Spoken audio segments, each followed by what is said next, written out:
Just for Sexcess. You're listening to Devil Tongue and Perfume. Hello. On Spreaker.com. Please follow us on Facebook, Twitter at Devil Tongue, Snapchat, YouTube, SoundCloud, Spreaker. I don't know why I always forget to include Spreaker as well. Skype. If you dare, call area code 347-903-8452. I'll say it again. 347-903-8452. Or email deviled.tongue@gmail.com. For those of you who remember Ready for the World, Slide Over, I be trying to get Perfume to do that, but she be rejecting me. Don't stop it. Yeah, okay, I'll stop it. And for those of you who are missing Fanta right now, don't worry, she'll be back. But when I say dress for Sexcess, I'm not just talking about, bedroom play, lingerie. Think about it. Every day we have to get dressed. Even if you're a lifeguard, you gotta wear swim trunks. But what I mean is, when I was growing up, I used to follow GQ magazine religiously. GQ is not a magazine for just white males, not a magazine just for black males. It's fashion for men. What's a top fashion magazine for women? I don't know. Ebony, Essence. Ebony, Essence. No, fashion. I don't know.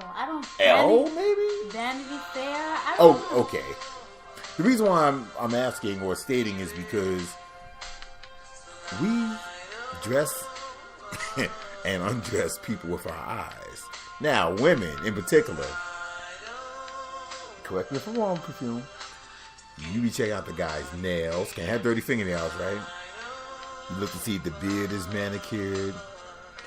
Look to see if the shoes are, I don't know if wingtips make a difference or not. And some women definitely have an eye for the cheap suit. Those are the guys y'all be like, oh, next. Versus someone who is well dressed, the double-breasted. I like pinstripes myself. And, you gotta have those rich tones coming at you. Because that, along with the pheromones, hint, hint, are what starts the attraction.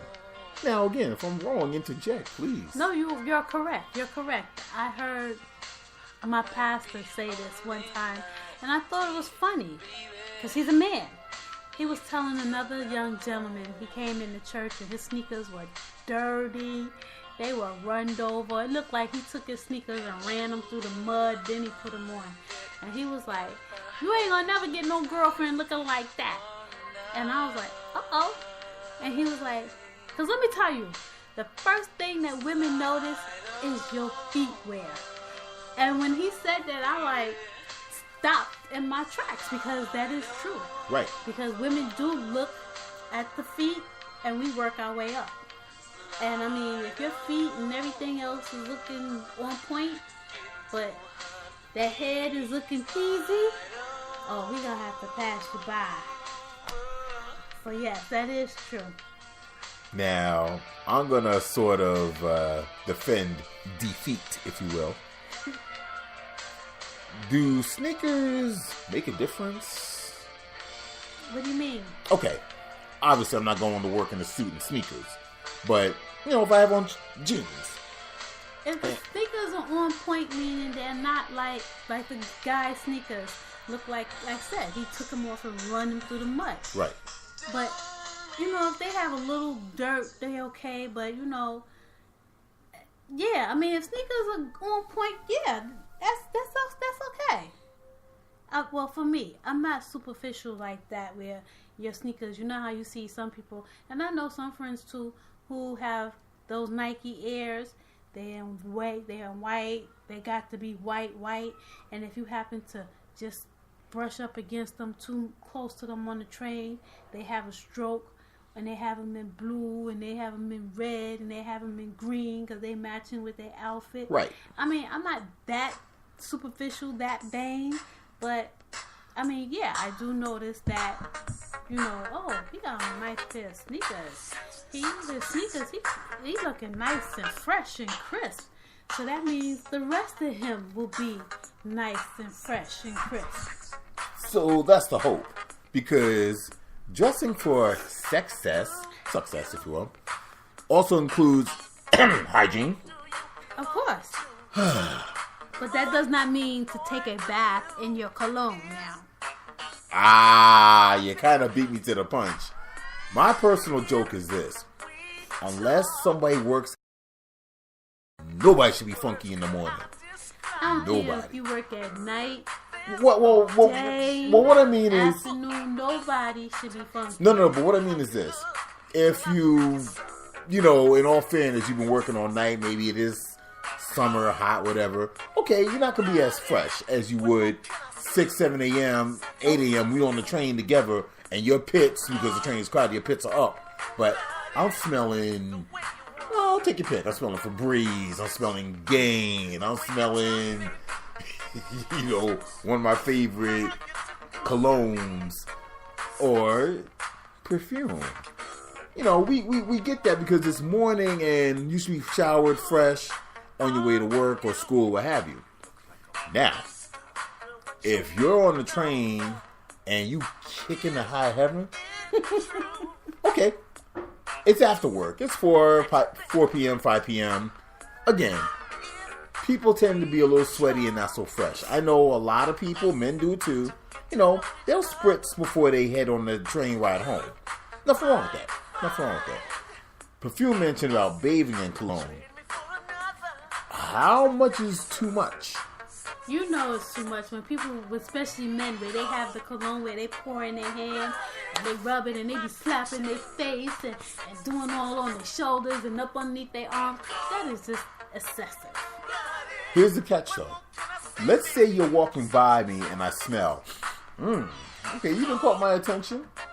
But if you put just a hint, that means I have to literally be like on top of you to smell it. No, because if you have nice cologne, and I'm not talking about the cologne that the man sells while you're in the hair salon getting your hair done. I'm not talking about that one. I'm talking about like if you went to, what's that store, Perfume Mania, or you went to Macy's. I'm talking about the real stuff. You don't need all of that. Well, your body chemistry plays a big role in this as well. True. Because I'm trying to get the ratio right, which I don't have my numbers together. But the more alcohol, the faster it evaporates. So the smell is not lasting on you. You know. I don't know. I mean, okay, like, I like, in the summertime, I'm a big fan of Bath and Body Works. Hint, hint. Okay. In the summertime, I like to wear the whole Bath and Body Works, the bath gel, the spray, and the lotion. And when I put my spray on, I usually put my spray on my back, the back of my knees. So when I'm coming to you, you don't smell it. But you remember me because as I'm leaving, you smell me. There you go. You know, when we say just for success, it kind of puzzles me to this day how some people, I don't even want to believe it's across industries, but I guess it is. How do you come to an interview in jeans? I don't get it. Times have changed and men can get away without wearing a tie. Because believe it or not, for a long time, I didn't even know what the etiquette was as far as men and earrings. It's like, can I wear my earrings? Should I wear my earrings? I didn't know because initially, back in the day, earrings were not allowed. Well, I should say that they were discouraged as far as the interview. If you could wear it on the job, you could wear it on the job. But they said, no, don't wear earrings to your interview. Right.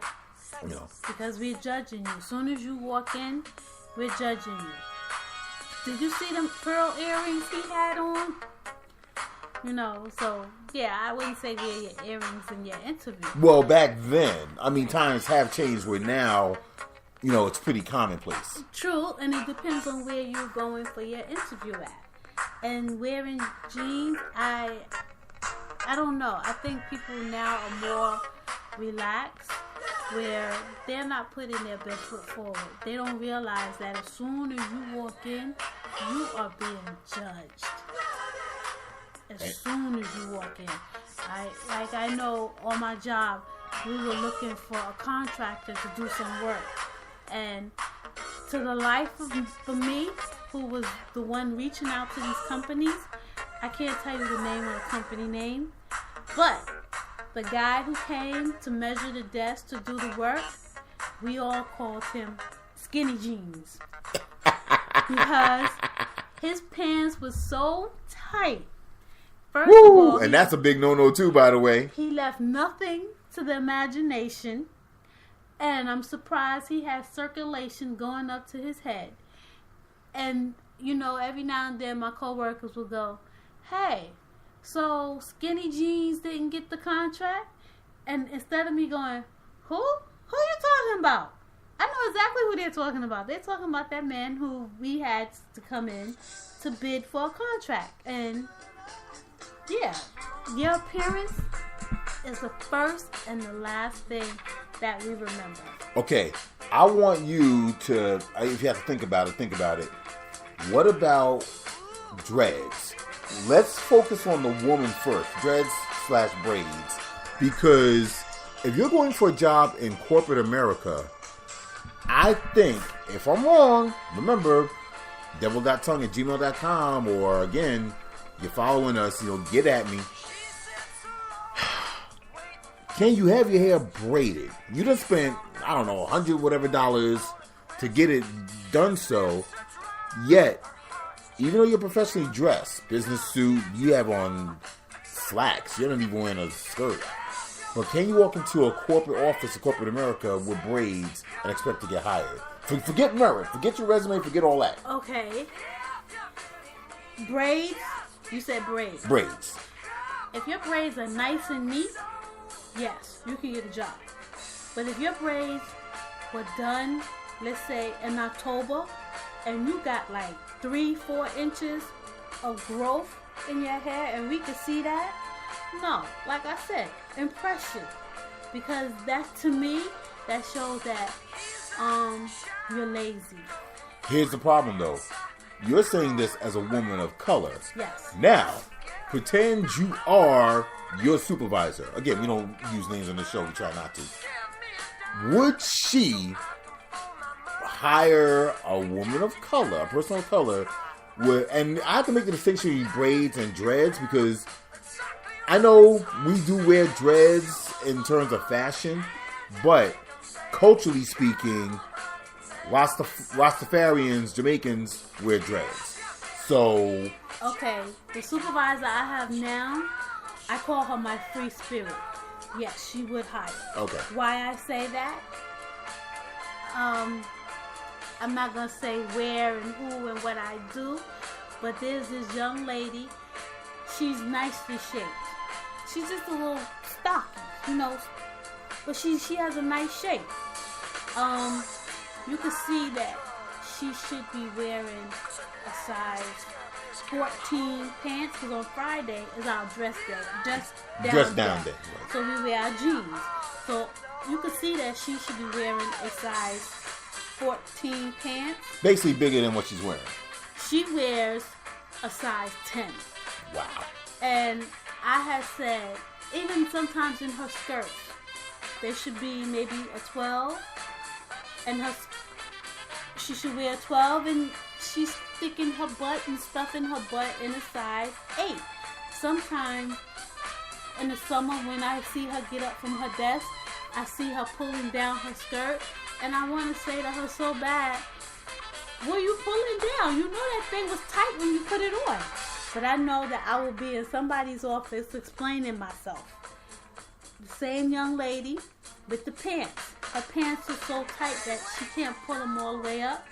And when I had when she came on, because I was there a year before her, I had said to my aunt, thank God this young lady ass, her crack eye ass is clean, because I see it every day.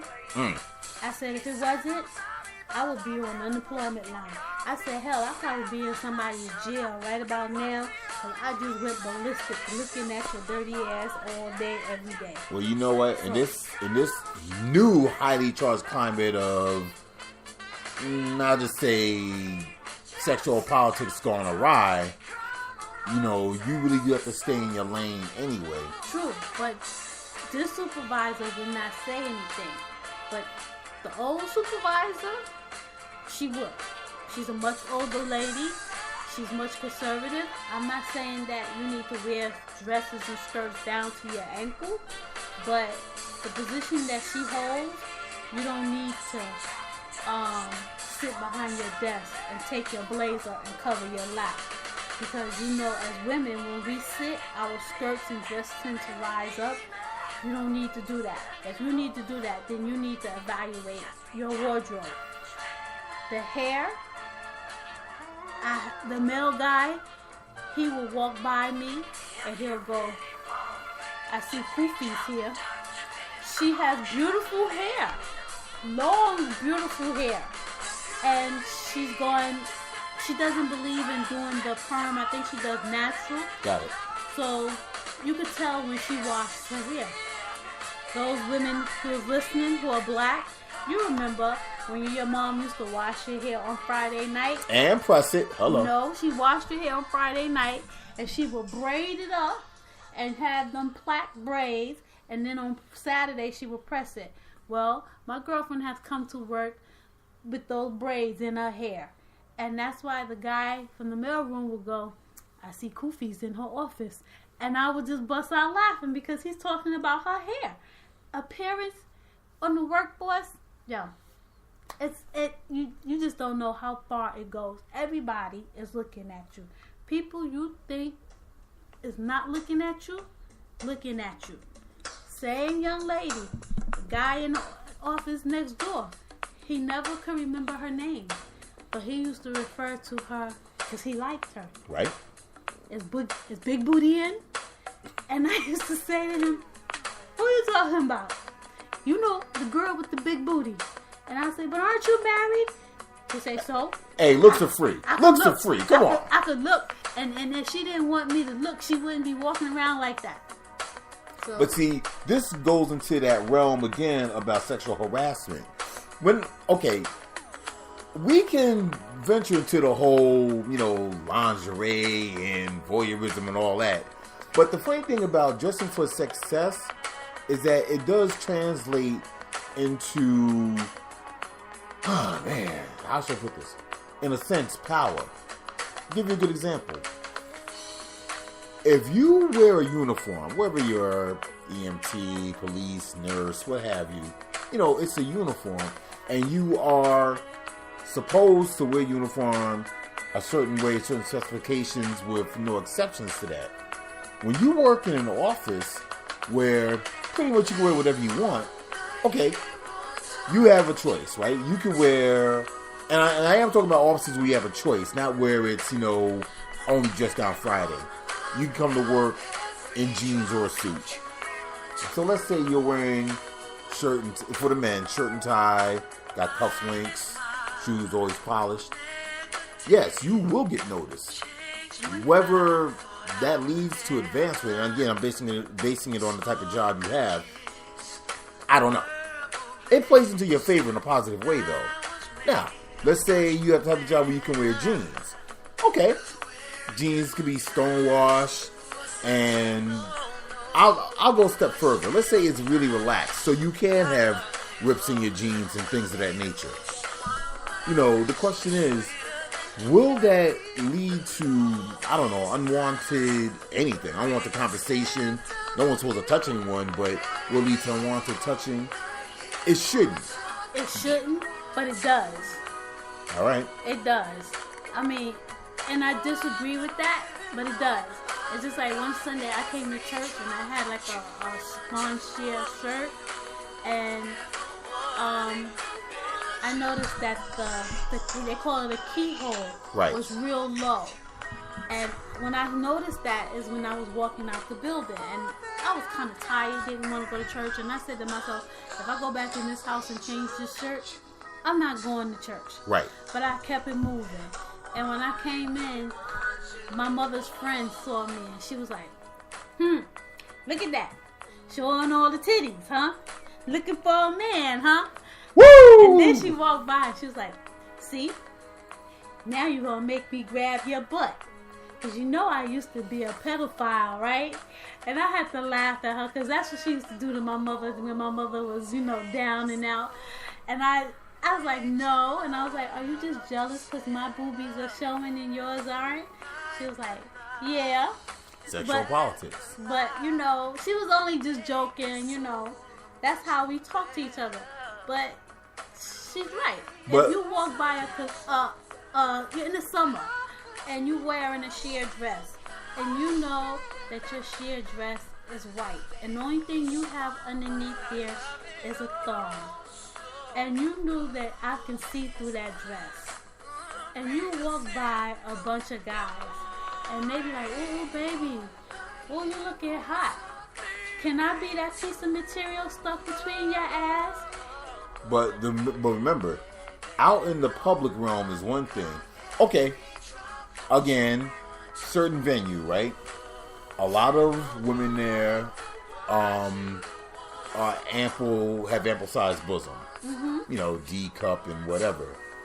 Doesn't mean any guy can be like, I gotta wet my whistle. And, walk up and grab a squeeze or whatever. Can't do that. It doesn't mean that. You may be attracted, but you can't not touch. You can't and you shouldn't, but why would you tempt them? It's just like I am a recovering alcoholic. Okay. Okay, and you invite me to your party, and I am recovering. I just got into my program a month ago. It's been a month since I had it. And then you invite me to a party. I mean, don't you think that I'm going to fall off the wagon? Here's the problem. Be a little tempted? But wait. Here's the problem. Seriously, do I not invite you? Because for me to have a non-alcoholic party, I can have that. Okay, then you... But I feel as though if you're my friend, and you know that I am a recovering alcoholic, you will do that. Or, better yet, you know that I'm a recovering alcoholic, and my drink of choice was pure white Hennessy, and you got 2 bottles of pure white Hennessy there. Come on. That's the same as walking by a bunch of guys and you half naked, knowing that you wear a 38B and you got your titties in a 38B. So you know that cup is too small, so you know you have more than a muffin top. You got a cake top. And that stuff is just jiggling and shaking all over the place. And then when the guy says something to you, you get upset. Why? Here's the thing, though. If you are full-figured, you can't help being full-figured. Now, you can wear clothes that accentuate your looks. We all should. However, and I guess this is where we're going to have to agree to disagree. You're a recovering alcoholic. I'm throwing this big shindig. It's devil tongues, whatever. It's going to be really, really challenging for me to not have alcohol. And, I mean, fine, we're best buds from the crib. I love you, I respect you the whole 9. But I also have to say, lead me not into temptation, right? It's kind of up to you to police you. Okay, maybe that was a bad example. I'm a recovering alcoholic, and you invite me over to your house for dinner, and we're going to watch a movie. It's just going to be the 2 of us because you know that I was going through it. Right. Okay. Would it be fair for you to leave your top shelf liquor sitting right out in front of me? Now that I will agree to and say no. But that's a much better example than saying I have to refrain from serving liquor to the entire party because my one friend is recovering. Okay, so that's what I'm saying. I'm saying we as women know that you wear a certain size. You shouldn't, and you wear a smaller size or 2 or 3 size smaller, and then when someone says something to you that's not in a nice manner, like I said with the thong, once they enter, you really don't have a choice in getting bent out of shape about it. Right. I mean, if they say to you, "Oh, that dress look nice," but you know that they really mean something else, take what they say. But if they go, "Oh, that dress look nice, and them thongs you got underneath there look real nice," I mean, you put yourself out there like that. Yeah, but okay, men are dogs, men are whatever. If a dude is going to be disrespectful, that's on the dude. I know it's making you feel like whatever, but let's just say that because I'm being a rude SOB, you know, it doesn't mean that you're, how should I put it? It doesn't mean that you're a whore, you're right. Easy. I understand that, and guess what? It's not only dudes that be disrespectful. You know, like I said about, you know, you wearing a 38D and you putting your breast in a 38B. Right. And you have all this hanging over. Women is the worst. We are worse than men. Okay?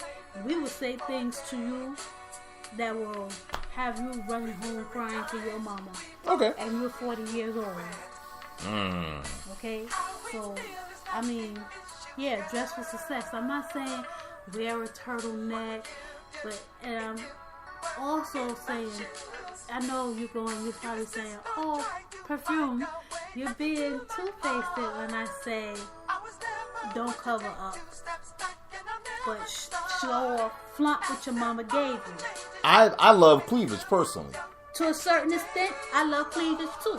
And in the summer, I do show my cleavage to a certain extent. But I don't show it way deep down cleavage. Well, no, we're not talking about this the Grammys or the Oscars. No, we're not talking about that. Right. But there are some who show, even in the workplace, that shows just a little too much cleavage. You could show cleavage, but not too much. You know, as my father used to always say, leave something for the imagination. And granted, you know, that thy will be done. But, you know, dressing for success, I mean, again, they have lingerie and they have, you know, the skimpy outfits. But it does extend into everyday life. Because right now it's wintertime, we're all covered up. However, can't hide a big butt. I'm just saying. You know, spring and summertime is when there really is nothing left to the imagination. Like women in spandex. Just because it's span, it that mean that big girls can be wearing them.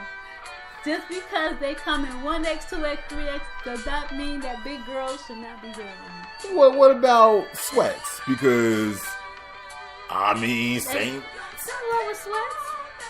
All right, we'll stick to the spandex. Spandex. Yeah, just because it comes in 1, 2, 3X, that don't mean that big girls, we should be wearing them. Because just because it says that size, it don't fit like that. Well, here's the problem. You know, Mary puts on a pair of spandex, and Terry doesn't check her. Meaning that instead of saying, you shouldn't wear those, it's like, well, does this make me look fat? Oh, girl. It depends. Like, some people will be upset. Now, I have a friend that I feel as though that if she put on spandex and it don't look right, I'm not going to say, "Oh, girl, you need to take some things off." I would say, you got a long shirt to put on, and that could be like a little dress, like a little mini skirt or whatever. Dress that pants up. You know, sugarcoat it so you don't hurt that person's feelings. Because there are a lot of people who believe that they look good. But I want you to keep it real with me. And I am keeping it real just like that. And there are people who wear spandex who think they look good. You know what? I don't need to see your, I call it cottage cheese. Mm-hmm. I don't need to see your cottage cheese. Cottage cheese for eating. And I don't like cottage cheese. I don't need to see all that. I love cottage cheese myself. Ow. Anyway, we're going to wrap this up. But thanks so much for being a listener, a fan. Don't forget to check us out on the various sites, okay?